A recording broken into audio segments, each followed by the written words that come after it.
You know, this is probably the best place in New York City for omelets. They're fabulous. Well, they're almost as good as those at Mère Poula's. That's a little restaurant in Normandy. I go there whenever I'm in France. That man sitting over there is Lester Boyd, sitting with a pretty girl.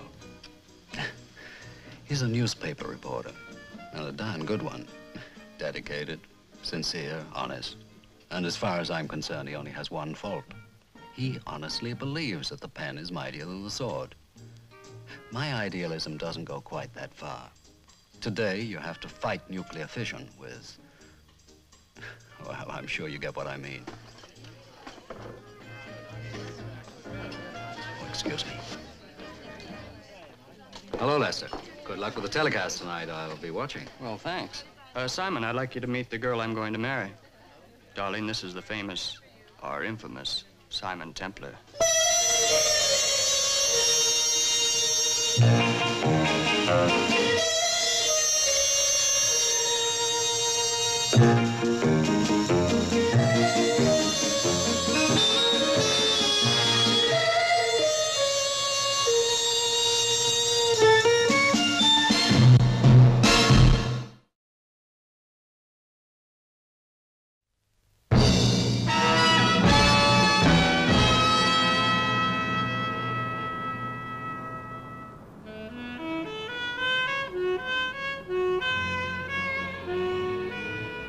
And therefore, tonight, I go on record.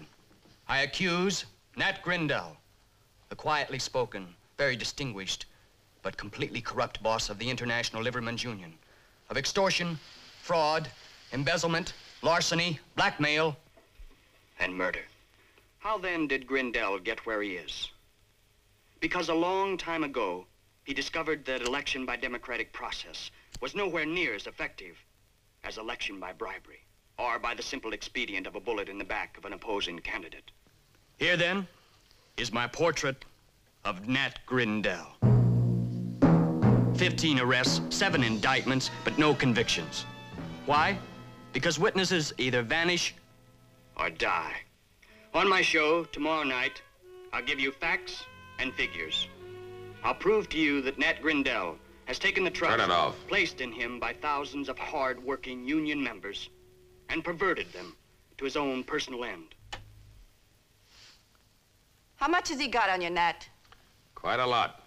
You don't seem very worried. I'm not. In exactly 30 minutes, Lester Boyd will be dead. And on behalf of the New York Evening Herald, this is Lester Boyd saying thank you for watching and good night. Okay, Mr. Boyd. Well, honey, how'd it do? You really want us to tell you? Well, I want Jenny to tell me. Good or bad? Good for the Herald. Bad for Grindell. And worse for you. What have you been telling her, Fernick? Listen, Boyd, Grindell is dangerous. If you think he's just going to sit back while you put a noose around his neck, you're either a fool or a nut. Leave it to the police. We'll pin something on him sooner or later. Oh, sure. But how soon? Or more to the point, how late? Listen, Fernick. You too, Jenny.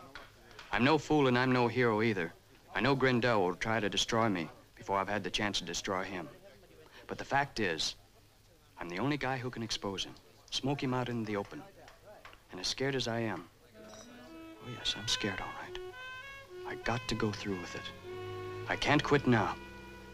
I just can't. All right, Boyd. It's your neck. I'll give you all the police protection I can. I'll wait for you outside. Thanks, Frank. What for? It's my job, isn't it? Oh, and Boyd. Yes? Good luck, anyway. Come on, honey. It'll be all right, I promise. Darling, it'll be over in a couple of days. Over for whom? You or Grindell? I know how you feel, Jenny, but... Do you, Lester? Do you really know how I feel? Do you know that I'm scared sick with worry over what might happen to you? To us? Lester, I don't care what Grindell is or what he's done. All I care about is our life together. Jenny, I love you. Then please. Lester, you heard what Fernac said. Leave Grandel to the police. Please.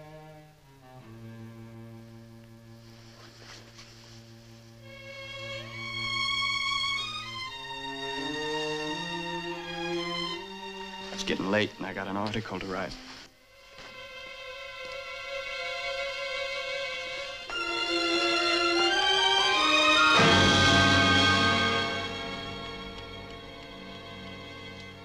Boyd's behind schedule.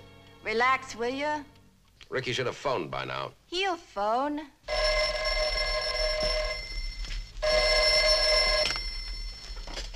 Yeah?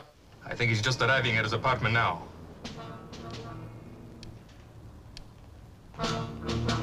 Yes, it is. I call you back.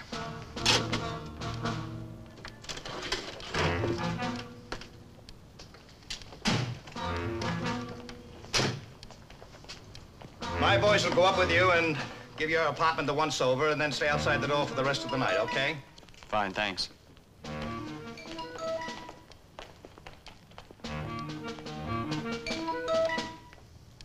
Look after her, Fernie.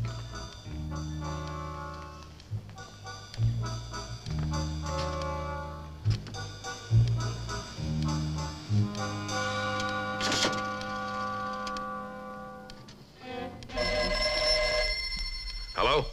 Won't be long now, boss.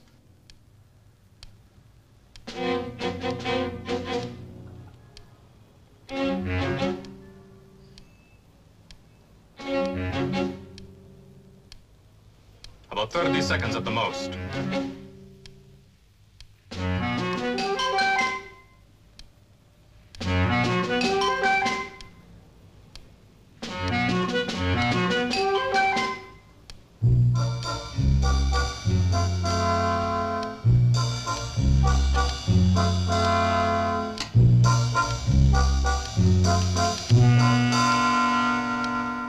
Come on, I'll take you home.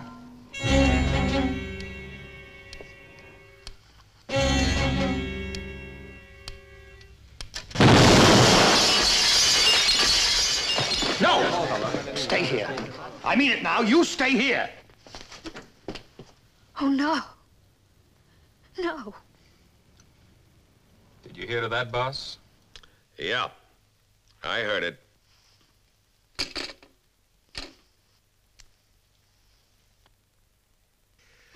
Mr. Lester Boyd is no longer with us.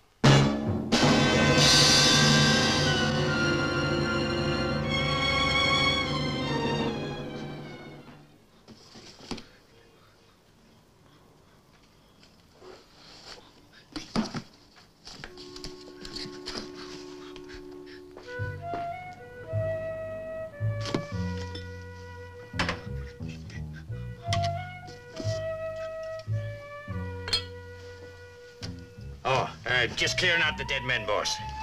Well, that's very thoughtful of you, Hoppy. That one's not very dead, is it? It ain't? Why, it's hardly been injured. How about that? I guess I made a mistake. I guess you did, Hoppy. Now you can just go put them back. Every one of them. And in future, I will make the tea.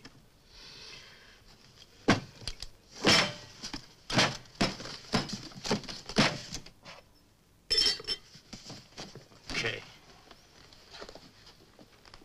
Try to do a guy a favor, and what happens? Just because you want to sling a few empty bottles in the garbage, he thinks you got an inferior motive. Ulterior, Hoppy. Yeah, that too. Anyone to think I wasn't to be trusted.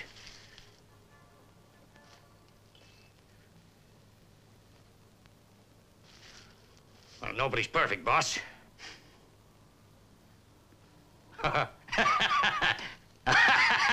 Hey, you ain't sore at me.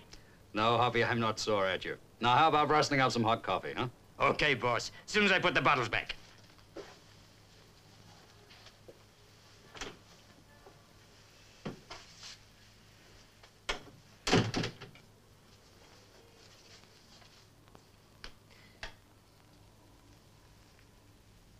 What's the matter, boss? Lester Boyd's dead. No. Blown to bits by a bomb in his apartment. Poor Jenny. It's pretty obvious who did it. It is? The man he was gunning for, Nat Grindell.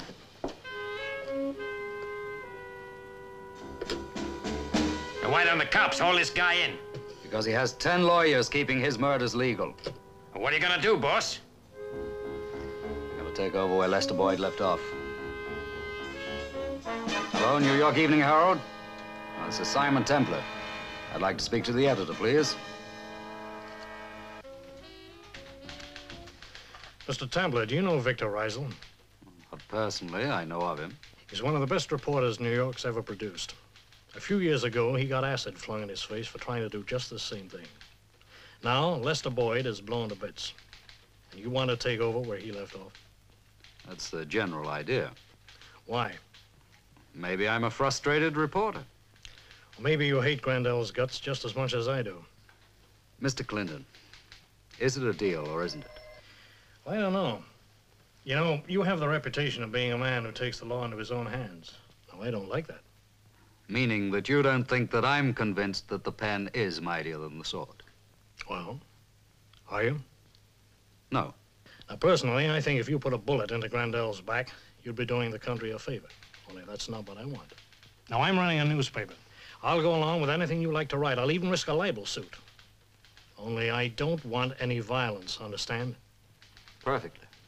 Will you give me your word of honor that you won't physically attack Grindell in any way at all? Absolutely. Okay, welcome to the staff of the New York Evening Herald. Thanks. Now, where can I get hold of background stuff on Grindell? Boyd's notes. You can't. Why not? Boyd's files were burned. The explosion set fire to his apartment. Well, could you keep that a secret? In fact, could you run a news item saying just the opposite? The Boyd's material is safe in my hands. Well, yeah, I think we could do that.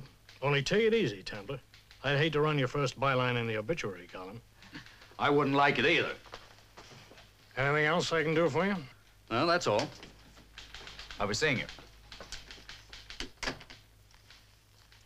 Yes, Mr. Clinton. Call the television studio and have them run some station breaks. Saying what? That the Lester Boyd show goes on the air tonight as usual. Same time, same subject, only with Simon Templar in the chair. Templar? Isn't he the one they call? That's it. The Saint. Gee, boss, you on television. Why, you could become a big star. Another Jack Benny, another Bob Hope. Hey, another Mr. Jelly Wobbly. Mr. Who? Mr. Jelly Wobbly. Ah, he's a big fat old guy who does a kid show. Well, he's my favorite. Hoppy, with all due respect, it's just not me. You understand? Oh, yeah, sure, boss. Now, if I hear another peep out of you before I finish this script...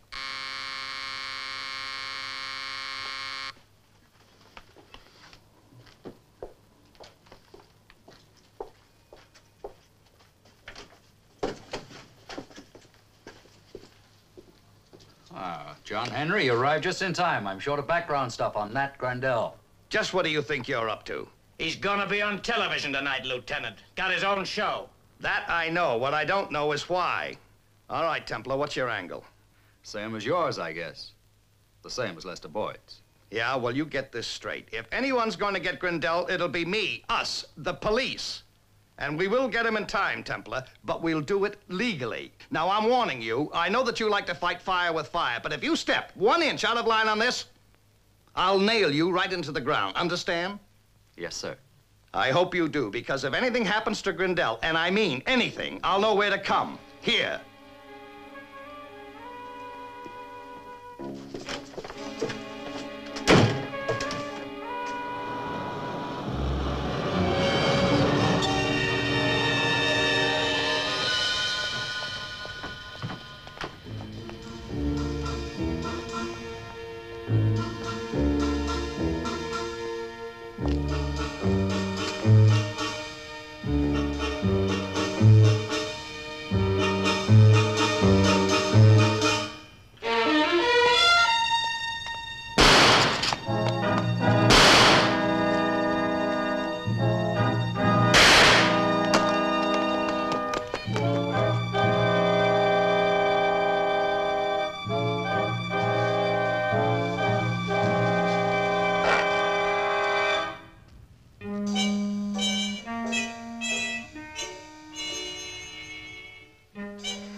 to go, everyone. Let's have a little quiet. Come on, settle down now, please. Do you mind? We're on the air in 5 minutes. Okay, Templar, let's go. You heard what the man said, Furnack. We're on the air in 5 minutes. Not tonight, you're not. You're under arrest Oh, on what charge? for the attempted murder of Nat Grindell.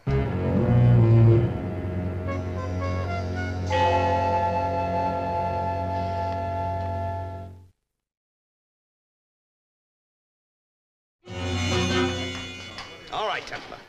You can talk as much as you like, but tonight somebody took a shot at Grindell, and you're the only man in the picture with enough nerve to do it. John Henry, you're wrong. In the first place, I don't shoot people down in the street, not even creeps like Grindell. And in the second place, if I did stoop so low, I wouldn't miss. And in the third place, that kind of setup is just not me. It's too crude. It lacks finesse. Hoppy, you know me pretty well. Wouldn't you swear unequivocally that I'm incapable of an assassination attempt, displaying so little artistic integrity? Oh, I wouldn't say that, boss. Why not? I don't know what it means. One thing I haven't told you. We've got your gun. What? I found it myself on the sidewalk opposite Grindell's apartment. You're sure it's mine? Don't you have a permit for a Beretta 32? Mm-hmm. Well, that's what we've got. Records are checking the registration numbers right now. Which will be listed under my name. Well, if it isn't, you'll have my most abject apology.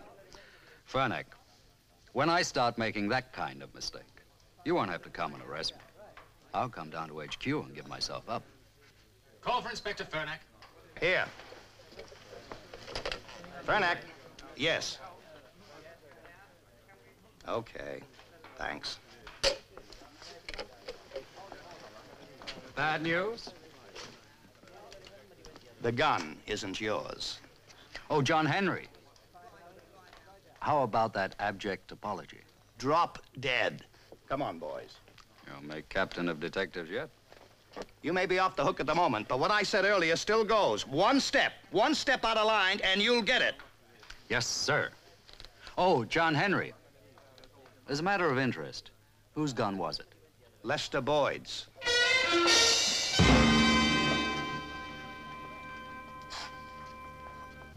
Well, what about it, Mr. Templar?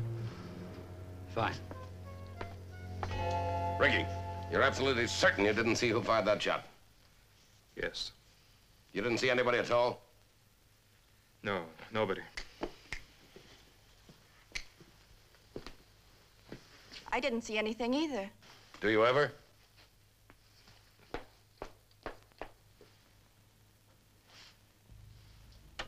I know I have enemies. What man in my position hasn't? Helps to know their names, though, don't it, Nat? Otherwise, you get scared. Verna, you're thinking again. That's not what I keep you around for. Good evening. I'm here tonight because the man who should be sitting in this chair is dead. As you know, a few minutes after last night's program came off the air, Lester Boyd was blown to bits by a bomb planted in his apartment. A fine man and a fine reporter was brutally murdered for speaking the truth about Nat Grindell, boss of the International Liveryman's Union, who has now added another murder to his long list of crimes against his own union members and against the state. Grindell, if you're watching this, there's something I want you to know. Shut up. Lester Boyd may be dead, but his voice still lives on in these notes. The detailed records of your crimes. Turn it off. And your sordid private life. Organized labor. I thought Boyd's records were burnt. So did I.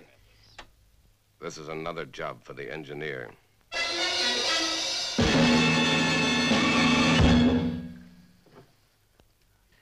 Gee, boss, you was great. You really was great. Yeah, thanks, Hoppy. You've said that before. Sure was a big night. Sort of night for a celebration, know what I mean? Yeah, I think I get the message, Hoppy. You feel that tonight's birth of a great new television personality warrants a baptism in alcohol, right? Oh, no, boss. I just think we should open a bottle. Go ahead, Hoppy. Oh, thanks, boss. But just one glass, mind. Just one glass. We've got work to do tonight. Oh, sure, boss. Just one.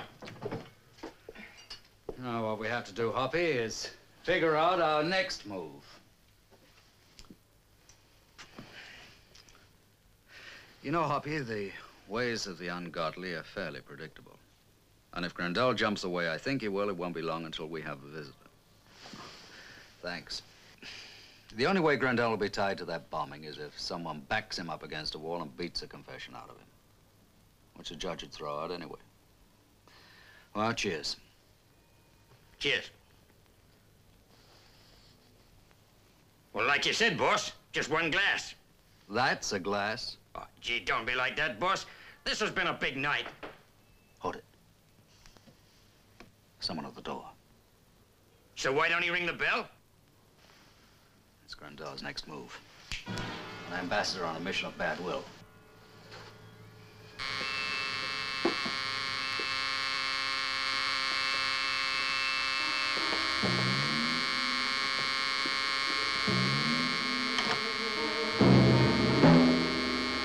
Jenny. Mr. Templar, I have to talk to you.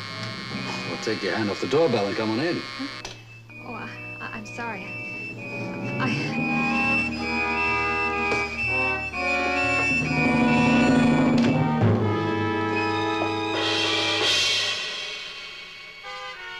Call Dr. Grant. The number's on the pad. Tell him to hurry.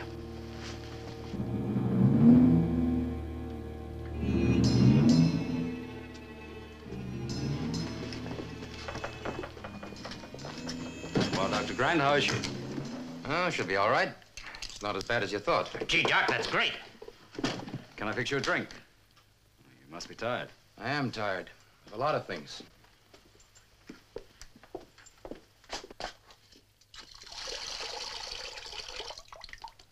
What did that mean? Who applied the compress? I did. Very neat job. Do you mind telling me about this? About half an hour ago, the doorbell rang. I answered it. It was Jenny. She passed out in my arms. You know her well? Not well exactly. I only met her once. You realize I'll have to report this to the police. I know the routine, Doctor, but in this case, I'd be grateful if you didn't. Unless you want to send your patient to jail. You see, until yesterday, Jenny Hallam was engaged to Lester Boyd. Mr. Boyd? You knew him? I knew of him. I admired him very much. I guess you know how he died. Yes. I read the papers. Somebody planted a bomb in his apartment. Nat Grandel. Can you prove it? No. Oh, he doesn't do anything personally. He hasn't got the guts, but he was behind it. Oh, I know it. The police know it. That's why, to avenge the murder of the man she loved, this poor kid took the law into her own hands. And earlier tonight tried to kill Grandel. In the shooting, she got a bullet herself. Well, I'll drop by again in the morning. Doctor, nobody respects the ethics of the medical profession more than I do, but in this... I'm afraid we won't be able to move her for a couple of days, but you know how it is with pneumonia. Thanks. Good night, Simon. Good night, Doc. Boss, we should ought to get another doctor fast. Well, why, Hoppy? Pneumonia. He must be crazy. Even a vet would know better than that. Hoppy, you missed the point. The doctor was obliquely trying to pass on the information that... Skip it, Hoppy. Right now, the important thing is to get a line on Grandel's next move. If he has issued an order for my execution, I'd like to know how, where, and when. So how do you find out? Oh, it's simple, Hoppy. After a good night's sleep, I shall go see Grandel and ask him. Oh, yeah. I never thought of that. Ask him. Ask him.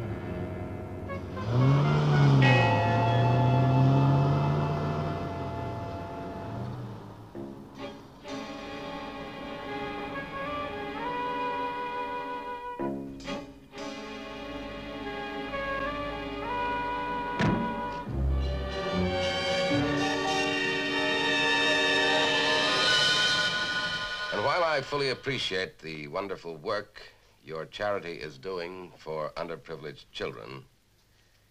I regret that the funds of the Liverymen's Union are far too slender for us to make any donation of...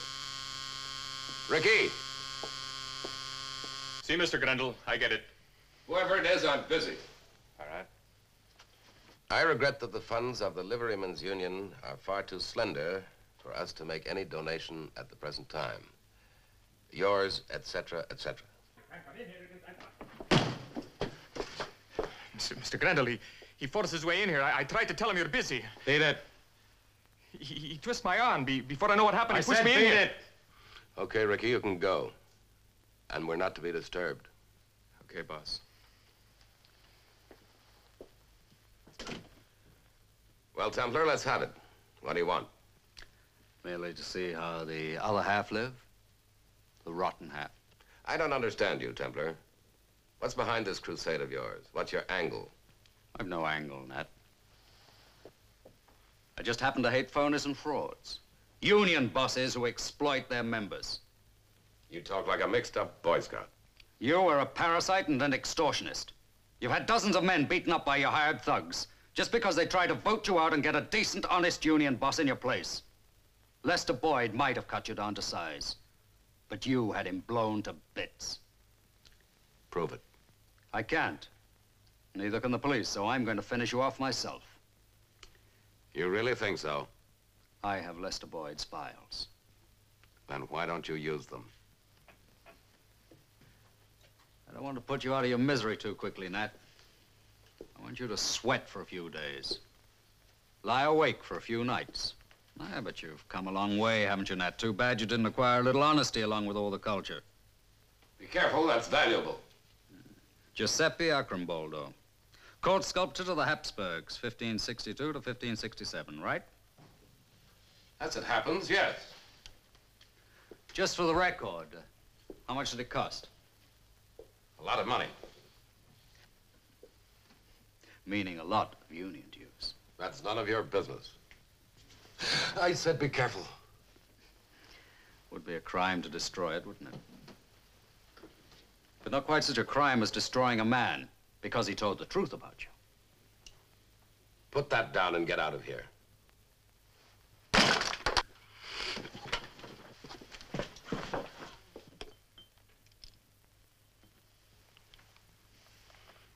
You maniac!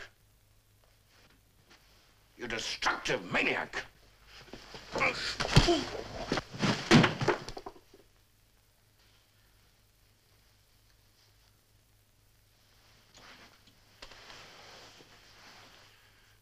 I paid $3,000 for that. You were taken. It's a fake. It was a copy done in Rome by Alfredo Romani. Otherwise, I wouldn't have broken it. Well, what are you going to do now, Ned? Call the police and charge me with assault and malicious damage? Or call your lawyer and sue me? It'll be your word against mine. I've had to fight dirty before, Templar, and I will again. A man has to get from where I started to where I am now. If you want power, you've got to take it. You've got to command it until it does what you want it to do. You know what this union of mine is? A bunch of thick-headed cretins who aren't worth 60 cents a week. Well, I've gotten them $2.85 an hour, and they should lick my boots for it. I'll quote you on that.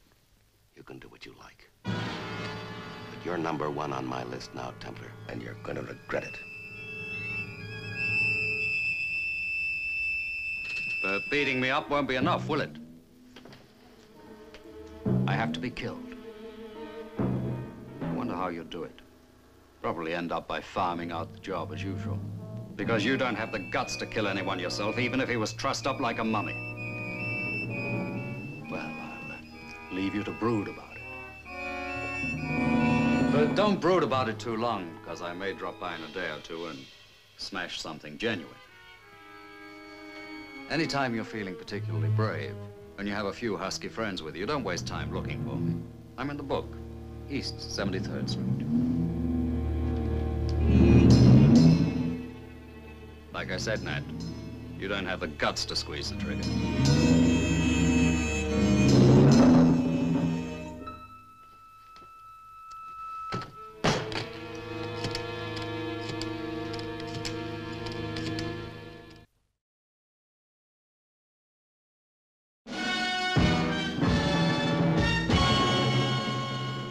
I keep telling you, for a stiff jaw, ointment of chamomile.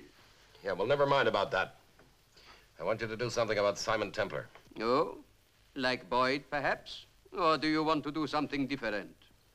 Well, Herman, for personal reasons, I want to pull the trigger myself on this one. Can you fix anything that'll operate by radio? Nathan, you are asking for the very latest idea I am working on. A couple of days ago, a fellow comes into my shop with a model airplane that he wants me to repair. And it is radio controlled, so he can fly it 2 miles away. So naturally, I find out where he gets it, and I put it in stock. How long will it take to work? This can't wait for weeks while you're experimenting. No experimenting is necessary. I would not talk to you about something I could not make work. You come to my shop tomorrow, and I give you the demonstration. Don't forget, ointment of chamomile.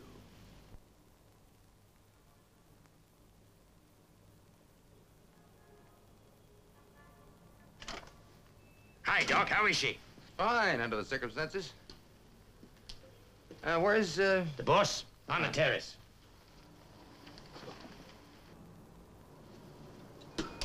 Hi, Doc. You a ham radio operator? No, not really. How's Jenny? Nearly as good as new. She can go home tomorrow. Good. By the way, will you send me the bill for this? There isn't any bill. I like Lester Boyd, too. Oh, that's very decent of you. Forget it. By the way, she'd like to see you. Oh, fine. Don't stay too long. She's still pretty weak. 5 minutes. Hopper, you see the doctor out? Sure, boss. Goodbye, Doc, and thanks for everything. You're welcome.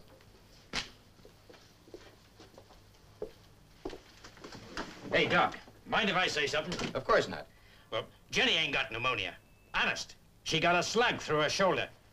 You know, I thought there was something wrong with my diagnosis all along. A bullet, you say? Yeah. Well, that's life. Mistakes will happen.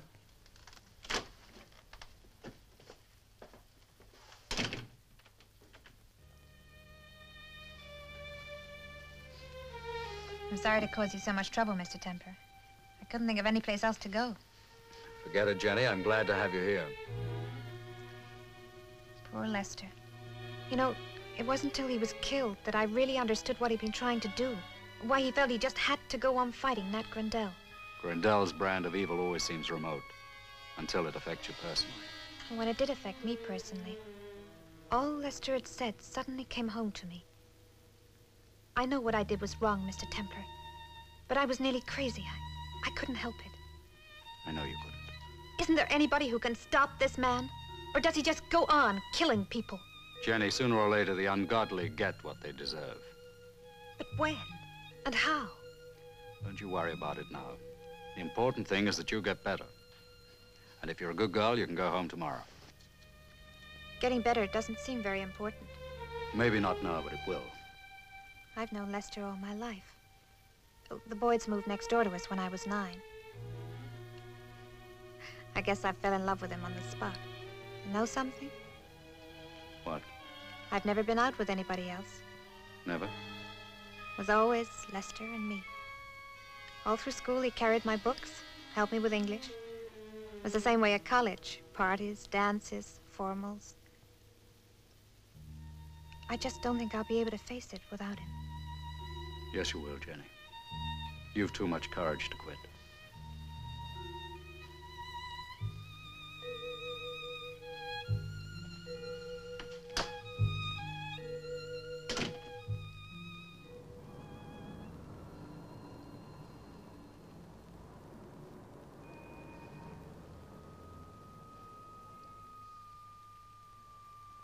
How does it work, Herman? Oh, it's beautiful, Nathan, and so simple. This is the transmitter, and this, the detonator. I show you. First, I put in a little smoke powder. And then the detonator, and lastly, a little packing. Ah, this is so interesting, I would almost do it for nothing. Only that would be unprofessional. Catch. Place it anywhere in the room, Ricky. Anywhere.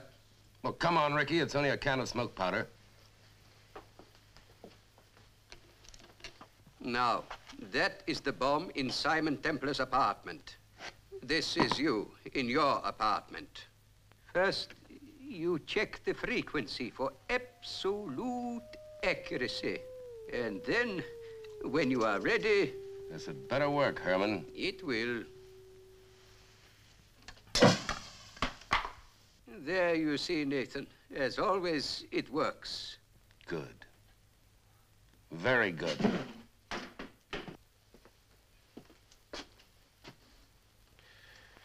The only trouble is that after what happened to Boyd, it's going to be hard to plant a bomb in Templar's apartment without his knowing it.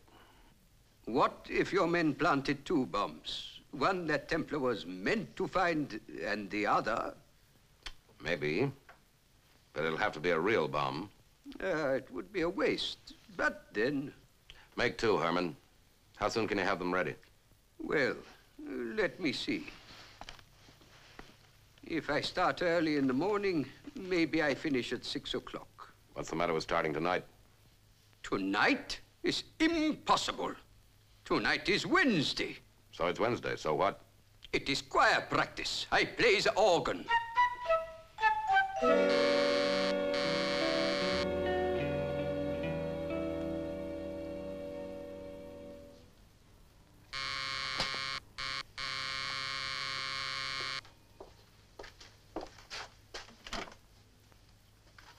Telephone company. Your phone's out of order. Who says? Well, we do, sir. Wait a minute.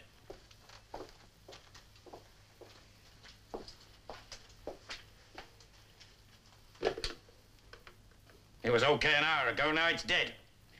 Okay, come on in.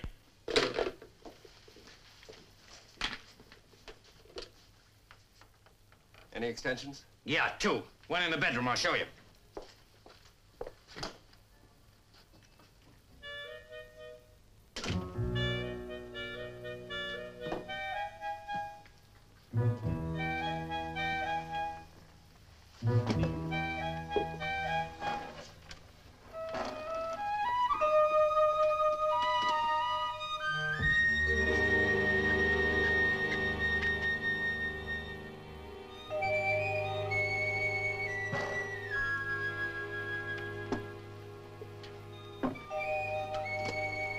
Yeah, there's another extension in the kitchen.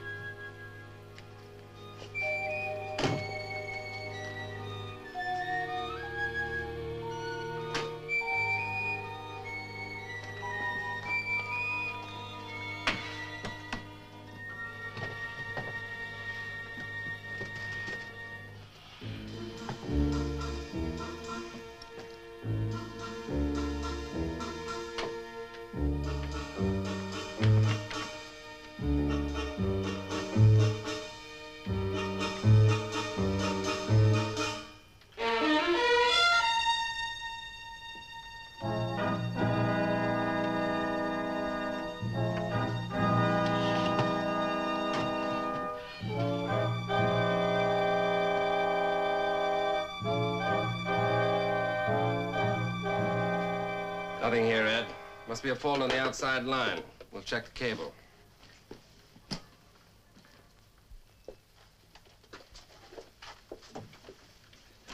Sorry to have bothered you, sir. No bother. We'll have it fixed in a few minutes. Thanks.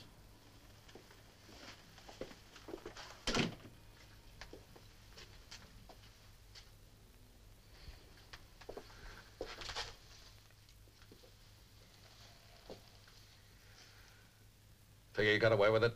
Boss, it was a cinch. We cut the wire before we went into Templar's apartment, spliced it together after we left. It was the easiest $200 we ever earned, right, Ed? Right. When do you think you're going to use it, boss? Tonight, as soon as the engineer delivers the transmitter. Hey, boss, what gives? You've been fiddling with that thing for the last 2 days. Hoppy, a fiddle a day keeps the mortician away. Oh, no. You got it wrong, boss. It's, an apple a day, keeps the doctor away. Yeah, Hoppy. Now, tell me more about those telephone repairmen. Boss, nobody fools me, you know that. They got identification, the lot. The works. And the phone really was dead. I tried it. What? They was only here maybe 3-4 minutes. Then they said it was the cable outside, maybe. So they went out and must have fixed it, because the next thing I know, the phone works fine. Hey, boss, you think maybe they wasn't the genuine article? About as genuine as a Japanese diplomat the day before Pearl Harbor.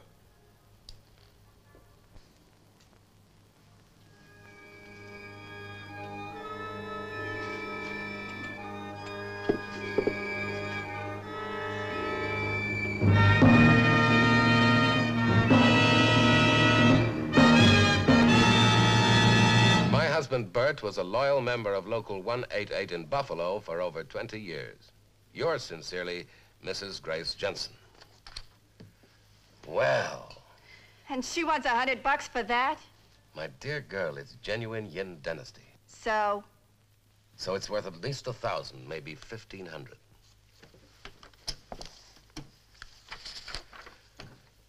Mrs. Grace Jensen, 76 Wellington Avenue, Buffalo, New York. Dear Mrs. Jensen, I am indeed saddened to hear that the widow of Bert Jensen, whom I knew well, is in financial difficulties. Be right with you, Herman. There is no hurry, Nathan. Financial difficulties. You While plug the this in vase you somewhere. sent me is only a poor copy of the genuine Yin dynasty, I will be only too glad to help you out. I enclose my personal check for $100. Yours fraternally, make that 150. Yours fraternally, et cetera, et cetera. A real sport, aren't you, Nat? With widows yet. Well, where are you going? A movie. Stay here. I don't feel like being around you very much, Nat. And I certainly don't want to watch that. Now, don't get me sore, Verna. I might kick you out. Just remember, you don't look like you did 9 years ago. You want to know something? You and that Yin dynasty got plenty in common, too. Dumb little broad. Come on, Herman, does it work? Of course. That is, if your men did their job properly. It was a cinch. One hidden under the table where he couldn't fail to find it. The other one's behind his television set. Oh, it's lovely.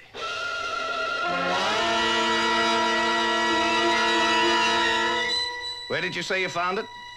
Under that table. Presented by Nat Grindell. And compliments of the engineer. Well, we can always trace this. Have you ever been able to tie anything to him that way? No, but there's always a first time. Oh, supposing you are lucky. You think you'll get Ubalash to talk? He'll never say who hired him. Just on a point of pig-headed Prussian pride, you couldn't open his mouth with red-hot crowbars. And if you think otherwise, you're kidding yourself. We've got to keep trying. For how long? Till we get them. Legally. Isn't it an ancient legal doctrine that if anyone injures himself in an attempt to commit a crime, it's strictly his own fault? Well, for instance, suppose we were standing on the edge of a cliff, and suppose you try to push me over. I step to one side. You fall instead. No court in the country could blame me for not standing still and letting you push me. Is there any charge for your lecture on legal technicalities? All right, let's look at it this way. Right now, tonight, Grandel is fooling around with a remote control device that would have exploded that and blown me to bits. How do you know? I heard it on the radio. This one. It's tuned into a shortwave transmitter I planted in Grandel's apartment. And how did you manage that? Oh, it wasn't difficult. I planted it in a vase while Grandel was busy picking up the pieces of one of his favorite antiques. Oh, very neat. Very neat.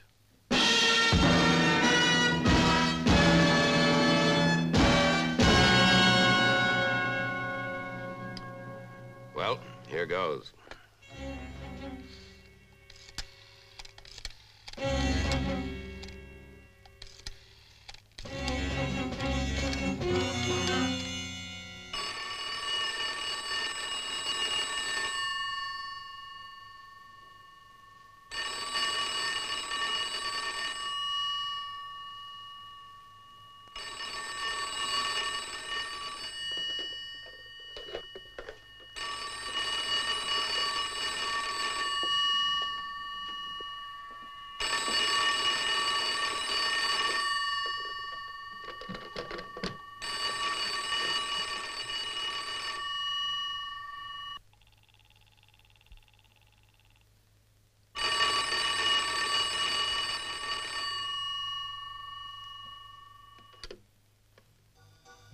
Nat? Yes, I was expecting to hear from you. Do you remember telling me that I wouldn't have the guts to kill you myself? Yes, I remember. Well, I just wanted you to know how wrong you were before you died. Nat, I'm giving you a fair warning. Don't do it. Don't try it. It's too late, Saint. It's too late to beg. Don't try it. I found the other bomb. Don't do it, Nat. Don't do it. You're making the biggest mistake of your life. Don't try it. I found the other bomb.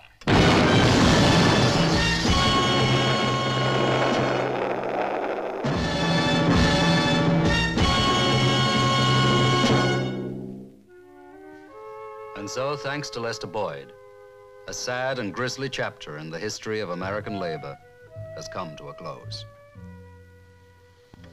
I sincerely hope that what I have told you about the late Nat Grandel will not be taken in any way as an attack upon those honest union leaders whose heroic efforts have done so much to eliminate unfair employment practice. Thank you, and good night. Gee, boss, you were sensational. Thanks, Hoppy. What'd you think, Jenny? I think Lester would be happy. Thank you. Simon, you risked your life. I'm terribly grateful. Oh, Jenny, there wasn't any danger. I found 2 bombs. You see, I was supposed to feel so smug about finding the first, I wouldn't bother looking for the second. Ah, they couldn't fool you, boss. He planted the other one in Grindel's apartment. Yes, in a Yin Dynasty vase. It would never have exploded if Grandel hadn't pressed the button. Well, I got the idea from Shakespeare. You remember the line about the engineer hoist with his own petard?